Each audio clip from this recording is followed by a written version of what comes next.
नमस्कार दोस्तों, जय श्री राम। आज फिर से स्वागत है आपका हमारे एक नई वीडियो में। और आज फिर से हमारे साथ हैं मिस्टर कुलदीप जी। कुलदीप जी नमस्कार। नमस्कार कुलदीप जी, आज हम बात करेंगे ईवीएम के बारे में जी। हमारे दर्शकों को बताएंगे कि ईवीएम क्या होता है और इसके बारे में हम चर्चा करेंगे। तो आप पहले तो ये बताइए कि जो इलेक्ट्रॉनिक वोटिंग मशीन ईवीएम जिसको बोलते हैं, उसको शुद्ध हिंदी में क्या कहेंगे और कब से इंडिया में ये आई है और कैसे ये वर्क करती है? देखिए, ईवीएम जैसे ही हम इलेक्शंस की तरफ बढ़ते हैं, ये बहुत बड़ा मुद्दा बन जाता है। जैसे इससे पहले इलेक्शन में हमने देखा, उससे पहले इलेक्शन में, स्टेट गवर्नमेंट के इलेक्शंस में हमने देखा कि जब जब इलेक्शंस आते हैं तो ईवीएम को इतना ज्यादा हाईलाइट किया जाता है कि सारा कसूर ईवीएम का निकाल दिया जाता है। EVM actually electronic voting machine कह सकते हैं आसान भाषा में, कि आपके वोट देने के लिए जैसे पहले बैलेट पेपर होता था कि आप एक कागज के ऊपर अपनी पार्टी के सामने के निशान के ऊपर एक ठप्पा लगाते थे, पर्ची को मोड़ते थे और एक डब्बे में डालते थे। सीधी भाषा में जो पर्ची बोलते हैं, पर्ची डाल के आई है, बिल्कुल उसको वोट बोलते थे। पहले ऐसे बोलते थे कि किसकी पर्ची डाल के आए हो। हाँ। अब कहते हैं कि किसकी बटन दबा के आए। हाँ, उसको बटन दबाने को ही इलेक्ट्रॉनिक सिस्टम को हम ईवीएम कहते हैं। एक वोटिंग मशीन बन गई है। Actually electronic voting machine EVM को पहली बार सन 1980 में इसको बनाया गया था। अच्छा जी, 1980 में से बनाया गया था। उसके बाद में इसका जो प्रारूप है सही तरीके से, वो मेरे ख्याल से आईआईटी बॉम्बे की टीम ने इसको मॉडिफाई किया और इसको एक अच्छे तरीके से इसको स्टेबलाइज किया। लेकिन ये देखने में तो मेरे हिसाब में अभी 4-5 सालों में चलन में आया है, इससे पहले तो जिक्र नहीं सुना इस चीज का। देखिए, हमें बहुत इसके बारे में नॉलेज नहीं है। जैसे आम लोग हम बात करें तो बहुत नॉलेज नहीं है, लेकिन सबसे पहले इसका जो प्रयोग है वो केरल में किया गया था। अच्छा। कुछ एक सीट्स के ऊपर 1998 के आसपास आई थिंक। अच्छा। 2004 और 2009 के इलेक्शन पूरे तरीके से ईवीएम बेस्ड थे। ओके। अब आप देखिए 2004 में इलेक्शन कौन जीता था? कांग्रेस की सरकार आई थी। उससे पहले गवर्नमेंट किसकी थी? बीजेपी गवर्नमेंट की। तो बीजेपी की गवर्नमेंट से कांग्रेस की गवर्नमेंट में जो चेंज हुआ था 2004 में, जब मनमोहन सरकार जब बनी थी, तो आप समझिए कि तब ईवीएम का प्रयोग किया गया था। अच्छा। और तब ये मुद्दा नहीं उठाया गया था कि ईवीएम में कुछ गड़बड़ है। मेरा अगला सवाल मैं यही आपसे पूछना चाहूंगा कि क्या ईवीएम को हैक किया जा सकता है? वैसे तो जो मशीनें हैं वो इंसान के द्वारा ही बनाई जाती हैं, तो कहीं ना कहीं ये माना जाता है कि उनमें गड़बड़ होने के चांस है। और दूसरा हम ये भी कह सकते हैं कि वो एक कमांड एक्सेप्ट करता है, तो वो इंसान से भी ज्यादा सतर्क और तेज रहता है, तो उसमें गड़बड़ होने के चांस बहुत ही कम है। आपकी क्या विचार है इसके बारे में? देखिए, सबसे पहले हमें ईवीएम की वर्किंग को समझना पड़ेगा कि ईवीएम काम कैसे करता है। ओके। ईवीएम में एक कंट्रोल यूनिट होती है, एक वोटिंग यूनिट होती है। आप जब ईवीएम में अब वोटिंग बूथ पर जब जाते हैं ईवीएम में वोट देने, तो आपने देखा होगा कि जब आप एंट्री करते हैं तो एक जो ऑफिसर है वो बिल्कुल गेट के पास बैठा रहता है। उसके पास एक मशीन होती है, इसे बोलते हैं कंट्रोल यूनिट। ठीक है। वो उस पर एक बटन प्रेस करेगा और आपको बोलेगा कि आप जाकर के वोट दे सकते हैं। जैसे वो बटन प्रेस करता है तो एक साउंड आता है और वो कहता है कि साउंड के बाद आप अपना वोट दे सकते हैं। अब जैसे ही वो बटन प्रेस करता है तो उसने मशीन को कमांड दिया ऑन होने का। ठीक है। कि वो मशीन सिर्फ एक बार काम करेगी। आप अंदर गए, आपने अपने पसंदीदा जो भी उम्मीदवार है उसके आगे बटन दबाई, बटन दबाते ही एक साउंड आएगा और उसके बाद आपका जो वोट है वो मशीन में लॉक हो गया। अब उसके बाद आप चाहे कितने भी बटन दबाते रहिए, वोट नहीं एक्स्ट्रा काउंट होगा। क्यों? क्योंकि जब बाहर बैठा ऑफिसर है उसने एक बार कमांड दी है। इसका मतलब ये भी है कि अगर बाहर बैठा जो ऑफिसर है वो चाहे मैन्युअली गड़बड़ करना तो बिल्कुल पॉसिबल है ये नहीं। इसके पीछे भी एक रीजन है कि जब वो उस बटन को प्रेस करेगा, उसके बाद से एक कमांड गई, कमांड के बाद सारा काम हो गया। उसके बाद जैसे ही वो मशीन को फिर से दूसरे वोट के लिए जब चालू करेगा तो उस बीच में वहां बैठे ऑफिसर्स और एजेंट्स उस चीज का ध्यान रखते हैं कि आप देखिए क्या होता है कि जो कंट्रोल यूनिट है वो उस मशीन से तकरीबन 5 मीटर की दूरी पे होती है। अच्छा। 5 मीटर की केबल से जुड़ी होती है। एक ऑफिसर के लिए पॉसिबल नहीं कि वो बटन प्रेस करे वहां जाके किसी को वोट करके, क्योंकि वहां पर अलग अलग पार्टी के एजेंट्स बैठे होते हैं। दूसरी चीज, जो वहां पर वोटिंग करवाने वाले और अधिकारी होते हैं, जिसमें से आपने देखा होगा कुछ आपके पहचान पत्र में आपको आइडेंटिफाई करते हैं, कुछ आपके उंगली पे निशान लगाते हैं, वो सब किसी न किसी दल से संबंध रखते हैं और सब इस काम के लिए प्रतिबद्ध होते हैं। वो ऐसा नहीं है कि इसमें आप जाएंगे वो अपना वोट करके ऐसे आ सकते हैं, क्योंकि सब कुछ विजिबल होता है, सब कुछ ओपन होता है। तो इसमें जैसे वहाँ के लोकल पंचायत या लोकल जो म्युनिसिपैलिटी के लोग भी वहाँ पे होते हैं, या हम कह सकते हैं कि अपोजिट पार्टी के लोग भी वहाँ मौजूद होते हैं कि कोई गड़बड़ ना हो। देखिए, इस देश में इलेक्शन एक त्योहार की तरह होता है। आप देखिए कि जब इलेक्शन होता है तो गांव में कैसा माहौल होता है। बिल्कुल, सारा दिन लोग अपना काम छोड़ करके वोटिंग बूथ के आसपास ही रहते हैं। तो वो एकदम से ओपन में होने वाला काम है। ऐसा नहीं है कि वो बिल्कुल गेट बंद होकर के उसके अंदर कुछ गड़बड़ हो रही है, ऐसा नहीं है। हाँ, ये हम कह सकते हैं कि पहले के टाइम में ऐसा हो सकता था कि जैसा हमने कभी सुना और देखा है कि जब बैलेट पेपर से इलेक्शन होते थे तब उस केस में क्या होता था कि गुंडागर्दी से, जैसा कि हमने बहुत बार फिल्मों में देखा है कि लोग पर्ची उठाते थे, अपने ही उम्मीदवार के आगे ठप्पा लगाते और अपनी मर्जी से वोट डाल देते। कुछ उन्हें लगता था कि अगर हमारा जो सामने वाला उम्मीदवार कहीं वो ना जीत जाए तो बैलेट पेपर को वो उठा लेते थे या उसमें तेल डाल देते थे, उसमें इंक डाल देते थे, जिससे वो पेपर काउंट नहीं होते थे। अब ये समझिए कि ईवीएम को हैक करना तो बहुत दूर की बात है, क्योंकि एक ऐसा डिवाइस है जिसमें ना तो कोई ब्लूटूथ है ना ये इंटरनेट से चलता है। ये एक 6 वोल्ट की बैटरी से चलता है, बैटरी से ऑपरेटेड होता है। इसकी अपनी एक लिमिटेशन होती है। अब जब इसके ऊपर बहुत ज्यादा मुद्दा उठा था तो सुप्रीम कोर्ट में बहुत पिटीशन फाइल हुई थी कि अब बताइए कि ईवीएम को हैक किया जा सकता है कि नहीं किया जा सकता। तब इलेक्शन कमीशन ने ओपनली चैलेंज किया था। उन्होंने ईवीएम मशीन को रखा, कहा कि आप किसी भी दल से संबंध रखते हैं, आप आइए इसको हैक करके दिखाइए। लेकिन किसी भी दल ने इसको वो आगे बढ़ के कोई स्टेप लिया ही नहीं। इससे एक कदम और बढ़ करके क्या इसमें जोड़ा गया? इसमें जोड़ा गया वीवीपैट। वीवीपैट एक ऐसी मशीन है जिसमें जब आप वोट करते हो, वोट करने के बाद क्या आपका वोट सही उम्मीदवार को गया है तो उसकी पर्ची निकल के आती है। वो पर्ची आपको स्क्रीन में दिखाई देती है, वो 7 सेकंड तक विजिबल रहती है। यानी कि आपके वोट का मिलान एकदम परफेक्ट होता है।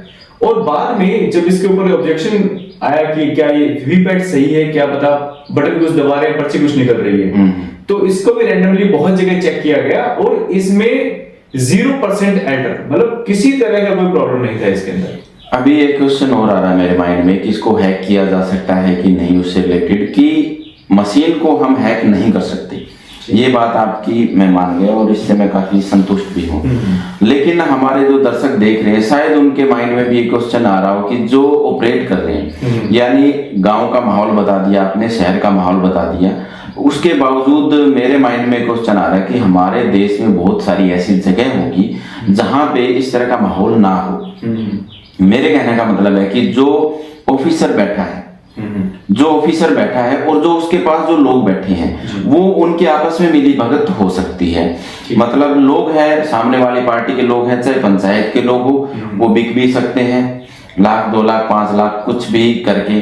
उसके बावजूद जो ऑफिसर बटन दबाता रहेगा तो लोग मतलब अंदर जाने की जरूरत नहीं है, एक बंदा ही वोट करता रहेगा, वो बटन दबाता रहेगा। मशीन अपने आप में बिल्कुल सही है, उसके बाद में भी हम इसको हैक बोल सकते हैं या गड़बड़ बोल सकते हैं इसको।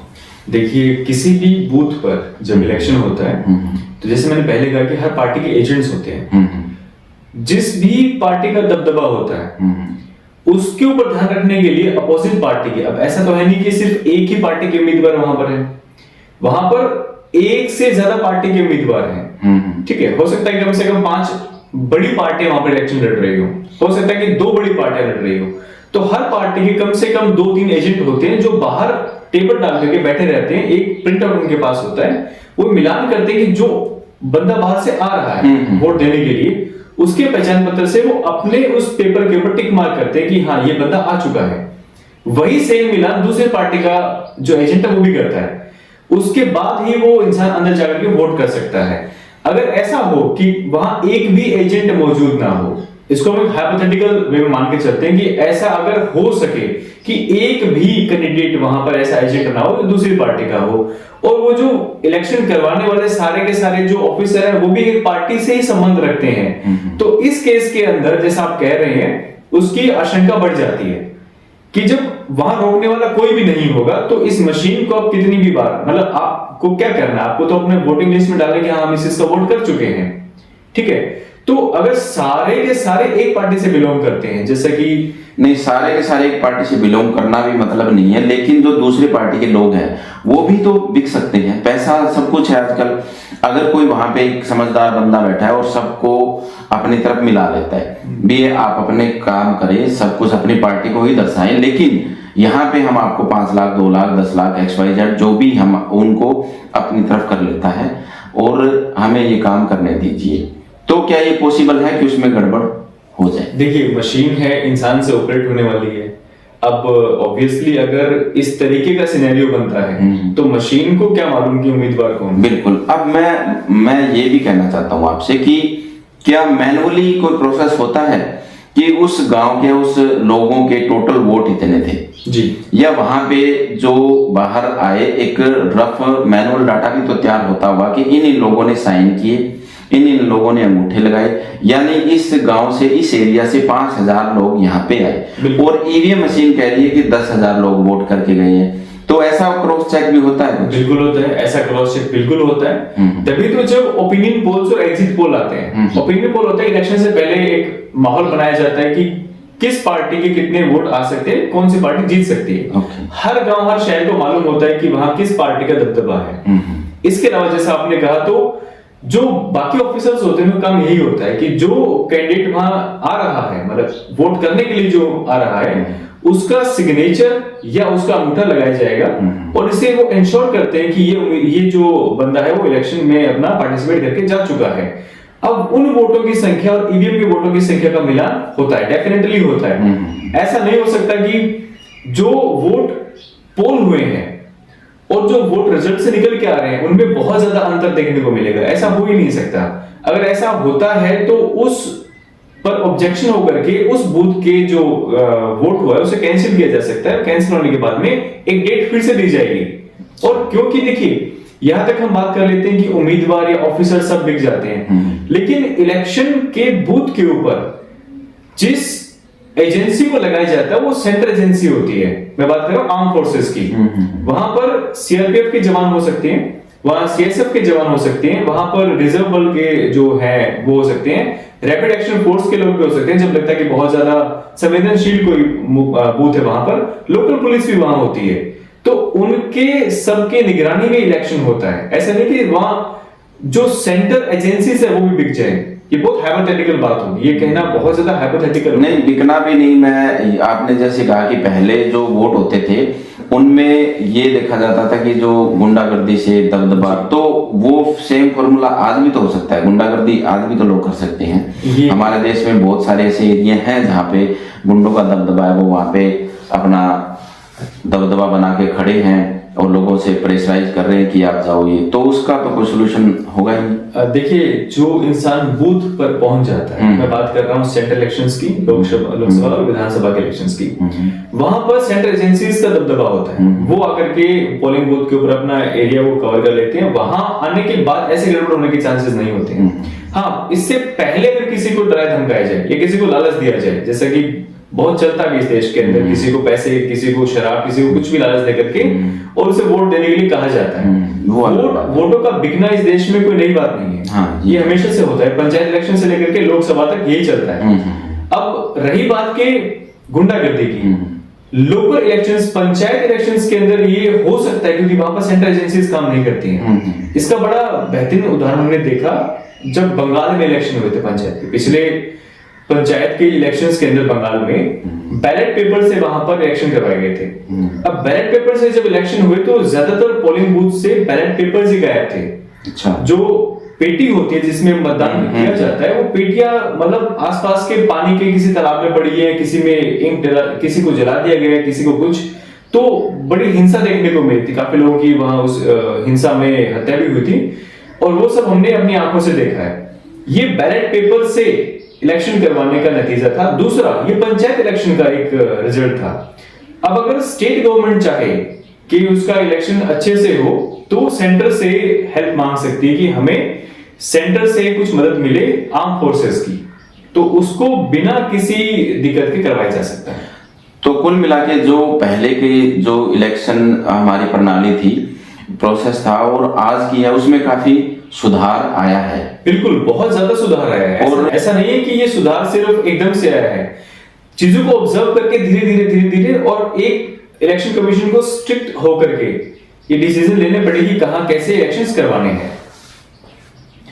कुल मिला के बात ये भी है कि कोई एक आधा एरिया हो सकता है, शायद मैं ही सोच रहा हूँ, बाकी नहीं हो सकता, क्योंकि वहां पे जो लोकल लोग भी रहते हैं, आजकल मीडिया का जमाना है, हर कोई मोबाइल से फोटो बना लेता है, या जिसको हल्की सी भनक होती है भी अंदर कुछ गड़बड़ी होती है, तो वो लोकल एक छोटी सी अफवाह या एक बात अपनी इधर उधर फैला देता है, जिससे तुरंत उस पर कार्रवाई होने के चांसेस रहते हैं।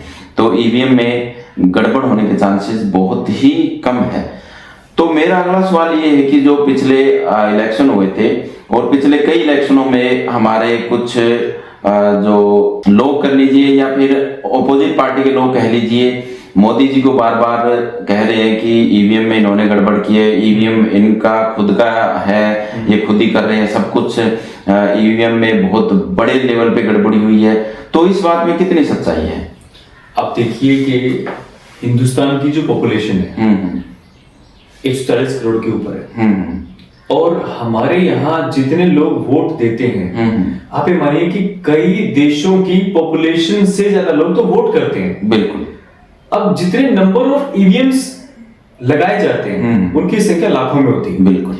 अब आप एक या दो मशीन के साथ मान लेते हैं कि चलिए मान लेते हैं गड़बड़ कर सकते हैं, आप लाखों मशीन्स के साथ गड़बड़ कैसे कर सकते हैं? बिल्कुल सही है। दूसरी चीज, जैसे ये कहा जाता है कि मोदी जी या बीजेपी गवर्नमेंट जो ईवीएम को हैक कर रही है उनके हिसाब से वोट पड़ रहा है। 2004-2009 में कांग्रेस की गवर्नमेंट थी, ईवीएम से इलेक्शन हुए थे, तो अगर ये हैक हो सकता था तो उस टाइम हैक क्यों नहीं किया गया? क्या ये चीज कांग्रेस के दिमाग में नहीं आई थी कि हम ईवीएम को हैक कर लें और हमेशा सत्ता में बने रहें? ऐसा नहीं है। जब सत्ता परिवर्तन होता है तो वो सामने दिखता है, उसकी हवा पहले से ही हो जाती है। अभी जिस स्टेट के अंदर कांग्रेस जीत जाती है वहां पर ईवीएम ठीक होती है लेकिन जहां हार जाती है वहां ईवीएम पे गड़बड़ हो जाती है। सेम चीज आम आदमी पार्टी के साथ भी है। आप देखिए, बीजेपी की तरफ से कभी भी ऐसा नहीं कहा गया, मैं बीजेपी की फेवर नहीं कर रहा हूं, लेकिन जो फैक्ट है वो ये कि बीजेपी की तरफ से कभी ऐसा नहीं कहा गया कि ईवीएम में कुछ गड़बड़ है। ये तब भी नहीं कहा गया था जब 2004 में कांग्रेस की सरकार आई, तभी नहीं कहा गया, 2009 में भी नहीं कहा गया, क्योंकि उनको मालूम था कि बीजेपी का तब जनाधार सिर्फ बीजेपी का नहीं था, एनडीए का कह सकते हैं, गठबंधन में अच्छे खासे उसमें दल जुड़े हुए थे, लेकिन अकेले बीजेपी का इतना जनाधार नहीं था। अब धीरे धीरे जब वो चीजें बदल रही हैं तो ईवीएम के ऊपर ठिकरा पड़ा जा रहा है। यानी कुल मिला के बात ऐसी है कि मोदी जी सब पे भारी और अब उनके पास कोई ऑप्शन नहीं बच रहा, तो कहीं ना कहीं कोई ना कोई ब्लेम बना के उनको मतलब दोषी ठहराया जा रहा है और इसीलिए ईवीएम का मुद्दा बनाया जा रहा है और इसमें कोई खास सच्चाई नहीं है। देखिए, जब घर में जब बच्चे लड़ाई करते हैं तो बच्चे अक्सर ये करते हैं कि अपना कसूर एक दूसरे पे डाल देते हैं, और कई तो ऐसे होते हैं कि अपना कसूर ऐसी सिचुएशन पे डाल देते हैं जो हो ही नहीं सकती। वो मतलब अजीब से बहाने बनाते हैं जो पॉसिबल नहीं है, और पेरेंट्स को साफ पता चल जाता है कि ये बहाने बना रहे हैं, सबको मालूम होता है कि क्या बहाना है क्या नहीं है। अब ईवीएम का केस बिल्कुल ऐसा ही है। अब हम बात करें कि फिलहाल की जो सिचुएशन है, इतने सारे मुद्दे इस देश में है जिसके बावजूद भी बीजेपी का अच्छा खासा एक बिल्कुल ग्राउंड क्लियर है, और कांग्रेस को साफ साफ पता है, अपोजिशन पार्टीज को साफ साफ पता है कि आप इस बात को रोक नहीं सकते। तो जब हार जाएंगे तो आप क्या कहेंगे?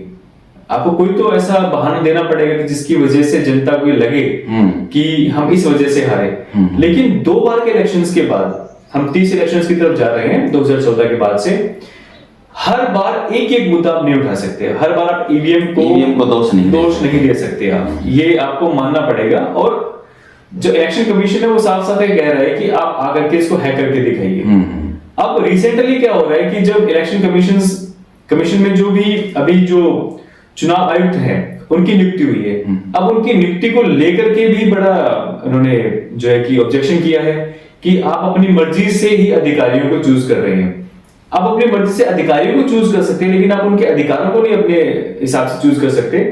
आपको वोट एक लोकल बूथ पे जाके करना है। आपको ऐसा नहीं कि वोट जो है वो इलेक्शन कमीशन में जाके वोट करना है, अपने बूथ पर वहां के लोगों का जो माइंडसेट है, आपको तो वहां जाकर के उनको चेंज करना है ना। तो आप क्यों ईवीएम को उसके पीछे पड़े? आपको पता है कि आपने कैसा काम किया है, अपने काम कैसा आपको रिजल्ट मिलेगा, आपने पेपर कैसा दिया है एग्जाम में, रिजल्ट वैसा ही आएगा। तो बिल्कुल ये इलेक्शन बिल्कुल वैसा ही होता है। तो एक थोड़ा सा विशेष हटके सवाल है कि सभी लोग मोदी जी को तानाशाह कह रहे हैं कि मोदी जी का राज है, सब कुछ मोदी जी कर रहे हैं, अधिकारी मोदी जी नियुक्त कर रहे हैं, ईवीएम मशीन मोदी जी की है और वो सब कुछ मतलब मोदी जी पे डाल रही है। जबकि मेरा ये मानना है कि मोदी जी हर काम कानून की हद में रह के करते हैं, किसी के ऊपर ब्लेम नहीं डाल रहे। और इस बार भी जैसे अब चुनाव होने वाले अपने, तो यहाँ पे भी मेरा पर्सनली व्यू है कि कहीं ना कहीं बीजेपी स्ट्रांग रहेगी। आपका इस बारे में क्या कहना है? देखिए, सबसे पहली बात तो ये कहना कि बीजेपी की गवर्नमेंट है तो सब कुछ मोदी अपने आप से कंट्रोल कर रहे हैं। देखिए, ये देश लोकतंत्र का देश है। बिल्कुल। यहाँ पर आपको आवाज उठाने का बहुत एक बड़ा अधिकार है। आप दुनिया के किसी देश में चले जाइए जहाँ लोकतंत्र होते हुए भी लोग अपनी आवाज को अच्छे से नहीं रख पाते हैं। मैं बड़ा बेहतरीन आपको उदाहरण देता हूँ। जैसे किसान आंदोलन हुआ था, मैं बात कर रहा हूँ इससे पहले जो किसान आंदोलन हुआ था, जब दिल्ली के बाहर जो बॉर्डर पर 9 महीने तक प्रोटेस्ट हुआ था। आप ये सोचिए कि अगर मोदी जी तानाशाह होते तो कोई भी तानाशाह अपनी राजधानी को चारों तरफ से कवर करके 9 महीने तक रखने देता? सही। आप सोचिए कि अगर वो तानाशाह होते तो वो जो प्रोटेस्टर थे उनकी हिम्मत नहीं होती कि वो प्रोटेस्ट कर देते। आप नॉर्थ कोरिया में प्रोटेस्ट नहीं कर सकते, वहां तानाशाही है। आप चाइना में नहीं कर सकते, चाइना में आपको बोलने का अधिकार नहीं है। हम यहाँ मुस्लिम भाइयों की बात करते हैं कि जो मुस्लिम लोग होते हैं उनके अधिकारों के बारे में बहुत क्वेश्चन मार्क होते हैं। आप ये मान के चलिए कि इस देश में मुसलमान जितना सुरक्षित है उतना किसी देश में नहीं। बिल्कुल। खुद मुस्लिम देश में शायद नहीं होगा। चाइना के जो मुस्लिम है उनको वो पूरे अधिकार नहीं है जो इस्लाम में उनको मिले हैं, क्योंकि वहां तानाशाही है। अब अगर रही बात ये कि मोदी सरकार ने हर चीज को कैप्चर कर लिया है तो आपके पास वोटिंग का अधिकार है। आपको लगता है कि गलत हो रहा है तो अपने वोट के इफेक्ट से आप उनको बदल दीजिए। लेकिन जनता को ये लग रहा है, देखिए, हो सकता है कि 1 या 2 इंसान बेवकूफ हो सकते हैं, इस देश का इतना बड़ा वोटर वो बेवकूफ नहीं हो सकता। बिल्कुल। ठीक है, कुछ लोग इसको कमेंट में भी कहेंगे कि आप मोदी के फेवर में बोल रहे हैं। आप फैक्ट पे बात कीजिए। बिल्कुल। कि इससे पहले और अभी की सरकार में आपको रोड इंफ्रास्ट्रक्चर में क्या फर्क देखने को मिलता है? नहीं, रोड नहीं, बहुत सारी बहुत से ऐसे एरिया हैं जहां पर काम हुआ है, आपको मानना पड़ेगा। नहीं, मोदी जी ने हर क्षेत्र में काम किया है, ऐसी बात नहीं किसी को पीछे छोड़ा है, हर क्षेत्र में काम किया है। तो जो अपोजिट पार्टियां हैं, मेरा मानना है कि उनके पास कोई ऑप्शन नहीं बचता, इसीलिए वो इस तरह के ब्लेम करते हैं। कुछ मेरे को ऐसे सुनने में आया लोकल कि मोदी जी ने ट्रेन बेच दी, मोदी जी ने ये बेच दिया, मोदी जी ने देश को बेच देंगे, ये सब कुछ प्राइवेटाइजेशन कर रहे हैं। तो इसमें आप क्या कहना चाहेंगे? देखिए, सबसे पहले मैं कहना चाहूंगा कि अगर मोदी जी ने सेक्टर्स को बेचा है, रेल को बेचा है, अगर एयरपोर्ट्स को बेचा है, तो खरीदा किसने? अगर रेल को बेच दिया तो किसने खरीदा होगा? आप सोच के देखिए। मैं आपको एक बड़ा अद्भुत सा उदाहरण देता हूं। हमारे देश में रेलवे स्टेशंस की हालत क्या थी? अब आप 15 साल पहले जाइए, 10 से 15 साल पहले, आपको प्लेटफॉर्म्स के ऊपर गंदगी मिलती। बिल्कुल। आपको स्टेशंस के ऊपर पान के धब्बे मिलते। अगर उन स्टेशंस पे जाइए जिनका उद्धार 2014 के बाद से होना शुरू हुआ है, आप एक अलग ही बदलाव देखने को आपको वहां मिलेगा। बिल्कुल, ये मैंने पर्सनली फील किया है। आप रेलवे स्टेशन पे जाते हैं, आपको ऐसा लगता है कि आप एयरपोर्ट पे आ गए हैं। बिल्कुल। अब आपको सुविधा भी चाहिए, आपको सफाई भी चाहिए, तो आपको उसके लिए कुछ ना कुछ पे तो करना पड़ेगा। अब गवर्नमेंट क्या करती है कि वो काम किसी प्राइवेट कंपनी को देती है कि आप वो काम कीजिए। अब अडानी ग्रुप है, अडानी ग्रुप ने एयरपोर्ट्स को एक तरीके से फिर से बनाने के लिए काम शुरू किया है। गवर्नमेंट के पास 2 ऑप्शन होती है, या तो वो सरकारी तरीके से काम करे या किसी प्राइवेट कंपनी को टेंडर देकर के उनसे काम करवाए। सरकारी काम जो होते हैं वो औसतन वो लंबे खींच जाते हैं। इसके पीछे बहुत से कारण होते हैं, मैं ये नहीं कह रहा कि सरकार काम नहीं कर रही है, बहुत से कारण होते हैं। लेकिन प्राइवेट सेक्टर में क्या होता है कि उनको अपना काम जल्दी से निपटा करके दूसरे टेंडर पे काम करना होता है। बिल्कुल, ये बात आपकी बिल्कुल सही है। कहीं ना कहीं हम भी देखते हैं कि जो प्राइवेट सेक्टर है वहां पे जो काम करने का तरीका है, वहां के जो एम्प्लॉई है, और सेम काम अगर सरकारी डिपार्टमेंट में हो रहे हैं तो उनमें दिन रात का अंतर और सर्विस देखने को मिलती है। अब इसके लिए आप ज्यादा दूर मत जाइए, गवर्नमेंट हॉस्पिटल और प्राइवेट हॉस्पिटल बिल्कुल दोनों में फर्क देख लीजिए। अभी तो गवर्नमेंट हॉस्पिटल्स के भी काफी सुधार हुए हैं, ऐसे नहीं है कि अभी सुधार नहीं हो रहा। हम सिर्फ अंतर फर्क की बात कर रहे हैं, जो अच्छा खासा फर्क है। बिल्कुल। और बैंक्स कह सकते हैं हम, जो बैंक्स प्राइवेट बैंक जो सर्विस देते हैं वो कस्टमर आते हैं उनका जिस हिसाब से उनको अटेंड करते हैं, और सेम आप गवर्नमेंट बैंक में देख लीजिए, जो एम्प्लॉई है जो सैलरी भी उनसे डबल ट्रिपल है और उनके काम करने का तरीका भी बहुत ही ज्यादा मतलब उनसे डिफरेंट है। कुछ बैंक, कुछ ब्रांचेज ऐसी हैं जहां पे सरकारी गवर्नमेंट लोग भी बहुत अच्छे लेवल पे काम करते हैं, हम सभी को दोष नहीं दे रहे, लेकिन जो डिफरेंस है वो तो है, उसको एक्सेप्ट करना पड़ेगा। एक बहुत बड़ा इशू आता है कि ये अडानी गवर्नमेंट है, ये अंबानी गवर्नमेंट है, ऐसे बिल्कुल। लेकिन हम ये ना भूलें कि अंबानी और अडानी या इससे पहले टाटा, बिरला या इससे पहले डालमिया, जो बड़े बड़े उद्योगपति रहे हैं, वो हमेशा ही सरकार के साथ मिलकर चलते हैं। कोई भी उद्योगपति बिना सरकार के काम नहीं कर सकती, कोई भी सरकार बिना उद्योगपतियों के नहीं चल सकती। ये फैक्ट है इस देश के अंदर। इसके पीछे आपको रीजन बताता हूं। हम ये कहते हैं कि अडानी या अंबानी जो है सारा पैसा उनकी जेब में जा रहा है। आप सोच के देखिए कि आपके आसपास के शहर में कहीं पे भी रिलायंस ग्रुप का अगर पेट्रोल पंप भी है या रिलायंस का कोई शॉपिंग मार्ट भी है, कितने लोगों को वहां रोजगार मिला हुआ है? बिल्कुल। अडानी ग्रुप और अंबानी ग्रुप से जुड़े हुए लाखों ऐसे युवा हैं जिनको जॉब मिली हुई है। अब वो जॉब देने का भी काम कर रहे हैं और एक तरीके से सरकार के साथ मिल करके नए नए प्रोजेक्ट्स पे काम कर रहे हैं और अपने कानून और लिमिट में रह के ही काम कर रहे हैं। नहीं, अगर आपको लगता है कि ऐसा नहीं है तो हमारे पास कोर्ट है, आप कोर्ट में जाइए, सुप्रीम कोर्ट तक में सुनवाई होती है। और ये कहना कि सुप्रीम कोर्ट में भी सुनवाई नहीं होती है, ऐसा कहते हैं कि न्यायपालिका तक को खरीद लिया गया है। तो जब भी ऑपोजिशन के फेवर में कोई रिजल्ट आता है तो लोग बड़ा खुश होते हैं कि सुप्रीम कोर्ट ने अच्छा काम किया, और जब उनके अगेंस्ट आता है तो कहते हैं कि अब तो न्यायपालिका पर भी सवाल खड़े किए जाते हैं। तो ऑपोजिशन का काम है एक मुद्दे को बनाना, ईवीएम उनमें से एक है। तो हमें पता है कि ईवीएम किस तरीके से काम करती है, उसको हैक नहीं किया जा सकता। आपका जो वोट है उसमें सुरक्षित है, वोटिंग होने के बाद उसे एक लॉकर में इस तरीके से रखा जाता है, एक स्ट्रांग रूम में रखा जाता है, जिसके बाहर 24/7 आर्म फोर्सेस का पहरा रहता है, अंदर सीसीटीवी कैमरे 24/7 चलते हैं। वो ऑफिसर्स की निगरानी में ही लॉक खोला जाता है, उसके ऊपर सील होती है जिसे बाद में खोला जाता है, स्ट्रांग रूम से निकाला जाता है ईवीएम को, उनकी काउंटिंग होती है, वो सब एक तरीके से एक चैनल के थ्रू होती है, सब निगरानी में होता है और उसके बाद ही रिजल्ट निकाला जाता है। अगर हम बैलेट पेपर के टाइम में होते तो आप सोचिए कितने पेपर लगते और उनको काउंट करने में कितना टाइम लगता और इसमें मार्जिन ऑफ एरर कितना बढ़ जाता। बिल्कुल, ईवीएम में मार्जिन ऑफ एरर नहीं है, सेकंडों में रिजल्ट आपके सामने जो उसमें फीड है, तो इसको झुठला नहीं सकते हैं। चलिए कुलदीप जी, इस वीडियो में आपका बहुत बहुत धन्यवाद। हम अपने टॉपिक को यहीं खत्म करते हैं। तो फ्रेंड्स, आज के वीडियो में बस इतना ही, और मिलते हैं हम एक नए टॉपिक के साथ एक नए वीडियो में। तब तक बने रहिए, जुड़े रहिए हमारे साथ, और हमें बताइए कमेंट करके कि हम क्या मुद्दे भूल गए हैं, क्या टॉपिक जो आपके माइंड में है जो हमें इंक्लूड करने चाहिए थे, इसके बारे में थोड़ा सा हमारा हौसला जरूर बढ़ाएं। धन्यवाद। जय श्री राम।